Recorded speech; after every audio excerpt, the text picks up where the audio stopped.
Wapa! I am totally stoked to talk about the brand new Meepo Flow. What is going on, guys? Welcome back to the channel here, Drew Ilya. I am so excited to go ahead and talk about Meepo Flow, the brand new surf cruiser board that is out on the market. Now, obviously, play on words there, it does represent the Stoke. Let's go ahead and just call the elephant out in the room here. It is a pretty damn near exact replica of the Stoke. Minor changes on the deck and stuff like that, but for the most part, aesthetically, looks like a Stoke, but that is where it stops. Let me go ahead and dive into the specs of this board and how insanely awesome this thing is, and probably one of my new favorite street cruisers. So let's go ahead and start off with the deck. 6-ply Canadian maple with 2-ply of bamboo inside of there. So from the tip of the nose to the tail here, 34.5 inches by, at the widest, it looks to be 9.25 inches. A super awesome wide board, very subtle concave, so it's almost like a dish-like. So let's go ahead and see if you can point that out there. See that right there? Whoop-ah! It's got that really subtle concave there. Awesome little kicktail here. This is probably my favorite part of the whole entire deck, is that you're able to plant your foot really far back on here with that little swallowtail. Is a nice little aesthetic pleasing as far as that goes, but otherwise it's got that beautiful nice little carve out here, so you don't whack your wheels on here. But if you hit hard enough, you'll actually hit your motor guards, which I'm surprised at. I thought that I would have had a little bit more wheel flare there, but I was doing pretty much a slide maneuver, and I did tap the top of the motor guard. No damage to it or anything like that on either end, but I did notice a little bit of rubbing on there. So I would say that if you are doing extreme carving, if you are doing slide outs and stuff like that, then yeah, you might find yourself hitting that back end there. You might find yourself hitting that the top part of the motor guard there. So maybe just tightening up the back truck just a wee bit might prevent that there. I don't see any problems with it. It didn't put anything out of whack or along those lines that way. So, you know, overall, really exciting. And I think aesthetically wise, it's just a good looking board. I mean, the bamboo top with the clear grip tape with the surf-inspired foot stomp pad.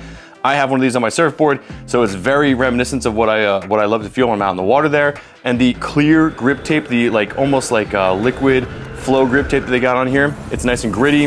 It's fun to ride barefoot. I know that seems even weirder, but running this barefoot really does put me in the position of enjoying it like a surf skate more than a surf cruiser. It just gives a very comfortable feel. And like I said, the concave dish that's in there, it's flat in the middle, toe, heel's got a nice little raise to it, so you feel very planted when you're doing your deep carves. And man, can this thing do a deep carve. So why don't we go ahead and flip the board over and talk about that enclosure. So this deck enclosure, it's a beefy boy. Ever so slightly bumped up in the middle there. Nice little carve out there. I don't know why, because it's not like there's any flex to it whatsoever. Probably one of the most insane parts about this is that they fit a 12S2P P42 Moly cell configuration inside of here. 362 watt hours, 8.4 amp hours, just a massive battery pack for a cruiser. And this was kind of one of those things where I talked to a few guys about it that had this, and I was like, hey, what are your thoughts on having such a large battery inside there? You know, these things are supposed to be meant for kind of just whipping around cruising. I found myself more just enjoying the carves and going long distances. But fair point is that living with this board for the past week and a half to 2 weeks, I enjoyed not charging this thing. So it was able to throw this in the car, bring it around, travel up to almost 25 miles of range on this thing, and never even thought about charging this thing, which was mind-blowing to me. So something for this size, this compatibility, the 12S2P with the P42 cell Moly cells, you know you're getting a really nice premium cell pack inside there. Meepo really made what I would say a very premium feeling board. And not that the other boards that I haven't felt, but getting to this one, this is the first one that I felt since the Hurricane coming out has really stepped in the right direction as far as leveling up Meepo's budget board systems, like the V5, the V3S. Those are all great entry-level boards. This one is a step above. They really did go a step above with this one and kind of put a lot more effort and a lot of R&D, I would say. A lot of asks that the community asked for, they put a bunch of that in here, which is what I think Meepo is starting to listen. They're doing a really great job in that sense, and they're kind of guiding themselves more toward the different direction of premiumness. So applaud that very much so. So how do you charge this thing? So once you do run the battery down from 25 miles of range, how do you charge this thing? Great part about that, it comes with a fast charger, 4.5 amp fast charger. It will charge this thing from 0 to full in 2 hours. So if 24 to 25 miles of range isn't enough for you, you can go ahead and sit down, catch some waves on the beach, charge this thing up at the local cafe, and actually charge this and ride this thing back. 20 something miles of range is nuts for a street cruiser. And again, it's not the fact that I want to go 20 something miles of range in one ride. pretty cool that you can, but the fact is that I don't have to worry about charging this. Like, I picked this thing up every single day. I lived with it. I was running my errands. I was going out and enjoying just whipping around. And it was one of those things where I didn't have to think about bringing my charger. That thought of never having to charge for a week to a week and a half is great. That's fantastic. If you're doing 2 miles here, 5 miles here, a mile here, you're just like, oh, I don't have to worry about this. And then, you know, the fact is, you do plug it in, it's done in 2 hours. Thumbs up. So let's go ahead and talk about what's next to the battery is the ESC Hobby Wing 9028 series, their brand new Hobby Wing series. This is one of the first times that they've jumped into the Hobby Wing series. So the Envy and the Meepo Flow have now stepped into the Hobby Wing realm, and they put in the brand new Hobby Wing. So with the Hobby Wing and the brand new N5S remote, these two combinations make it a smooth, cruising, very predictable, enjoyable board. So not that I didn't enjoy the Link Fox series and the stuff that they use in the Hurricane, but it felt very twitchy. So everything about that was power, acceleration, snappiness off the line. This has beautiful curve acceleration, beautiful braking, and really does overall give you a nice, comfortable, confident ride feel. With the N5S remote, go ahead and power that guy on there for you. Nice, beautiful logo.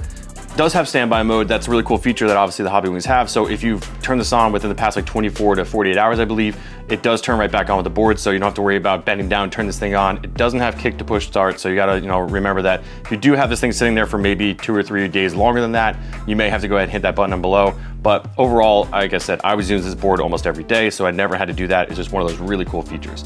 That being said, everything you got on here. So your remote battery, your battery power, your miles per hour, tripometer, odometer, and then what mode you're in. You can do things like double tap and it gives you different forward, backwards. There's other cool features on here, like it gives you a breakdown of what's going on inside of the actual board, your acceleration curves, and things like that. Just a really nice, cool feature that, especially on the new Hobby Wings, this is just a nice standout feature. Just a really good feeling remote. It's got a nice like rubber texture to it. Even has the instructions on the back here. This is hyper small, so you're gonna need like almost a magnifying glass to get to this stuff, but there is a list of instructions of what to do with the remote. Like double clicking gives you forward, reverse, holding back the brake and hitting the power button gives you the secret menu, settings menu. There's like a multitude of things you can do on here. So just really cool. The new Hobby Wing 9028 series, along with the brand new N5S remote, just a really cool, overall great feeling remote and ESC. All right, so you got your deck, you got your battery, you got your ESC and your remote. What is powering that?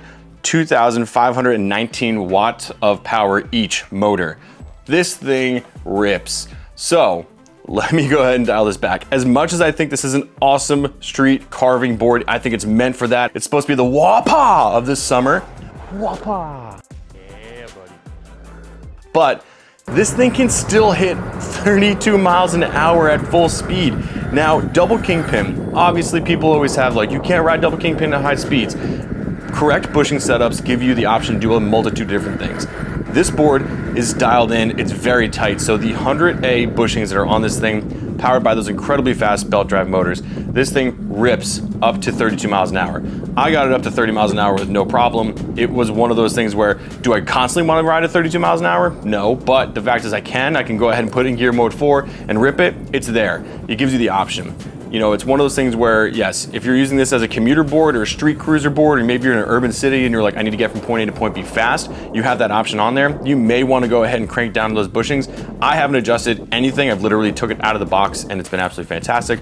But these motors mixed with that truck system has definitely give you a carvy feel, but it also has wide enough stance on there and a good center of gravity on there, with the battery pack being pretty well mounted in the middle there. It gives you a very stable feel at high speeds. So I would say that a very powerful board, almost probably too powerful for what it needs to be, but at the same time, I love having more power than not having enough power. It's one of those situations where you wanna make sure you have more in the tank, more headroom in case you need to get out of someone's way or get out of your own way than not. You don't ever wanna be pushing down the throttle, mashing it in the top gear, and you're just like,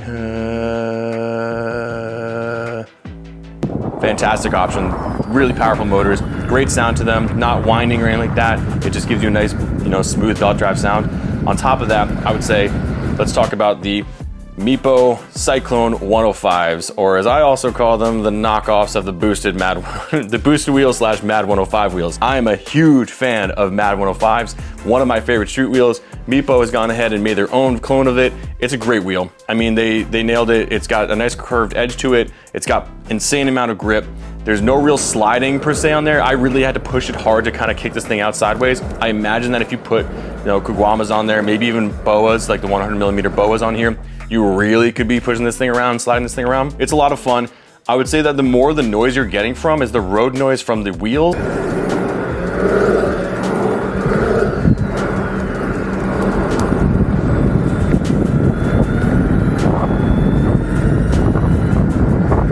Then the combination of the wheels and the belt drive. So really nice and grippy, paired up with those double kingpin 100A bushings inside of there, it really gives you a phenomenal grip, like just a really good grip. So for me, confident inducing, if you are just kind of like cruising around, doing some wapas, doing a little ripping around, boardwalk flexing, you're riding on the boardwalk, you're just whoop, pop, pop, pop, pop. It's definitely a fantastic board in that sense. I can't recommend it enough. This thing is not light. It is 11 kilograms or 24.2 pounds. Not a light bird. This is not a light bird. You can pick it up, you can push down the kicktail, you can go ahead and grab it, and you can pick it up. But at the same time, when you pick it up, you better put it underneath your arm, because holding it from the front truck system, it's very heavy. There's nothing light about this thing. So portability wise, yes, it's portable in the sense that it's a kind of shortish board, but at the same time, it's got some weight to it. I mean, 20 plus pounds to be lugging around on one arm. It's kind of, you got some weight to it. So you better get your forearm arm exercises going there. It is a heavy board. It's nothing, that 12S2P, big wheels, big motors, everything about it, it's kind of like proportionally large. So just be aware that it has got some heft to it. They do claim an IPX5. So they say in water resistancy, there's a nice, really nice rubber gasket seal around the battery enclosure here. I don't know if you can see that there, but all this right here is this really nice rubber enclosure. So I don't doubt that, but I just hate riding in the rain. I mean, I'm never a person that, unless I'm getting caught in the rain by accident, I'm not gonna go out and ride in the rain situation. So, but knowing that if you can take this thing through a puddle, if you can ride, per se in a wet situation and not have to worry about the electronics, great. Extra waterproofing is totally fantastic. Trust that if you want to, avoid it if you can. So overall thoughts, who is this for? What does this fit into? Is this a new category? I kind of made a claim that this is the summer of the mini boards. Let's call it mini boards, summer of the mini boards. These are fantastic cruisers. I'm a fan. I'm a huge fan of the mini cruiser boards. One of my things is that growing up, I grew up on a small skateboard, short skateboard. I did longboard, but when you were a kid, you had a short board. You were riding around, you were kick pushing, you were going to the skate park, you were whipping around. There's something to combine my love of shortboards, my love of surfing, my love of snowboarding and skateboarding, and putting it all together in a really sick package with awesome aesthetics, incredible power, incredible range, incredible grip. I think that Meepo really took something here and nailed it. Granted, they could have maybe chose a different deck style, maybe aesthetically they could have gone a different route there, but overall it's a great looking board, and I think that if you are someone that's looking out to go ahead and pick this up, I would definitely recommend this. And right now, for the price of $699 entry, it's a pre-order sale that they're going on right now. That is a sane deal. I mean, really, if you're looking for something that maybe you already have a longboard that you love and you've got some great miles and distance out of it, and you're not necessarily looking to upgrade into an AT version, I would strongly say that the Meepo Flow fits a beautiful category. It's stable enough to get you around, it's carvy enough to replicate surfing and snowboarding and skateboarding, and it's definitely aesthetically looking one of the newer things that are out there. Riding this on the boardwalk on Father's Day, people were like stopping and asking all the time. They're like, yo, what is that thing? Where can I get one? It's kind of one of those things where it's, uniquely different than than your carbon fiber or anything else that you got out there. So I would say if you are in the market for a really good looking surf skate, then I would say the Meepo Flow is your choice. Wah! Wapa! Until next time, guys, go ahead, hit that subscribe button, thumbs up this video if you found it funny or useful information. Make sure you go ahead and check out that discount code and that link down below if you are interested in there. Code Drew10 gets you an extra few bucks off there, also helps support the channel. And if you do like my content, there is a super thanks down there. I think it's like right here somewhere. Throw a few bucks at me. I mean, I really appreciate it. Help me buy coffee. I take a lot of time and effort to put these videos together, and I know that you guys are enjoying it, but if you want to show some support, that's a great way to show support. I really appreciate it. Until next time, guys, make sure always wear a helmet, and see you in the next one. Peace.